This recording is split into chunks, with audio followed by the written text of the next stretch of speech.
संसद के शीतकालीन सत्र में लोकसभा में विपक्ष के भारी विरोध के बीच विकसित भारत जी राम जी बिल 2025 पास हो गया। इस दौरान विपक्ष ने जमकर विरोध किया और बिल को फाड़कर उसके टुकड़े हवा में उछाल दिए। देखिए वीडियो। पोषण बांट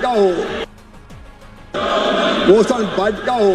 दरअसल केंद्रीय कृषि और ग्रामीण विकास मंत्री शिवराज सिंह चौहान ने जब इस बिल को पटल पर रखा तो विपक्ष ने इसे गरीबों के हक पर डकैती करार देते हुए इसका भारी विरोध शुरू कर दिया। शिवराज सिंह चौहान ने कहा, मनरेगा भ्रष्टाचार का अड्डा बन चुकी थी। फर्जी मास्टर रोल और बिचौलियों ने गरीबों का पैसा डकारा है। जी राम जी विधेयक न केवल करप्शन को खत्म करेगा बल्कि इसे उत्पादक संपत्तियों यानी प्रोडक्टिव एसेट्स के निर्माण से जोड़ेगा। भले ही सरकार का तर्क है कि अब मजदूरी का भुगतान सीधे तकनीक आधारित निगरानी में होगा, जिससे धांधली की गुंजाइश खत्म हो जाएगी, लेकिन विपक्ष ने सरकार की मंशा पर गंभीर सवाल उठाए हैं। विपक्षी नेताओं का मुख्य विरोध दो बिंदुओं पर था।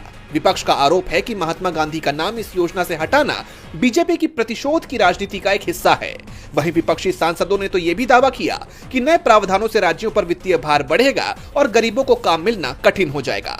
इस विरोध और नारेबाजी के बीच ही स्पीकर ने ध्वनि मत से इस विधेयक को पारित घोषित कर दिया। माननीय अध्यक्ष महोदय, मैं प्रस्ताव करता हूं कि इस विधेयक को सभा द्वारा पारित किया जाए। प्रश्न है कि विधेयक को पारित किया जाए। जो सदस्य के पक्ष में हाँ गए, जो सदस्य विरोध में ना गए, मेरे विचार में निर्णय हाँ वालों के पक्ष में प्रस्ताव स्वीकृत हुआ, विधेयक पारित हुआ। इस नए बिल में क्या है, आइए समझते हैं।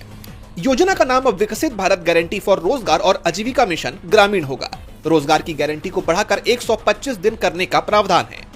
काम के बदले मिलने वाले अनाज और नकद भुगतान की प्रक्रिया को पूरी तरह डिजिटल कर दिया जाएगा। अब लोकसभा से हरी झंडी मिलने के बाद ये बिल राज्यसभा में जाएगा, जहां विपक्ष एक बार फिर इसे रोकने के लिए पूरी ताकत झोंकने की तैयारी में है, क्योंकि विपक्ष का कहना है कि यह मनरेगा का केवल नाम बदलने का मामला नहीं है, बल्कि दुनिया की सबसे बड़ी रोजगार योजना को खत्म करने की साजिश है। अब यह बिल राज्यसभा में पास होता है या नहीं, ये तो देखना होगा।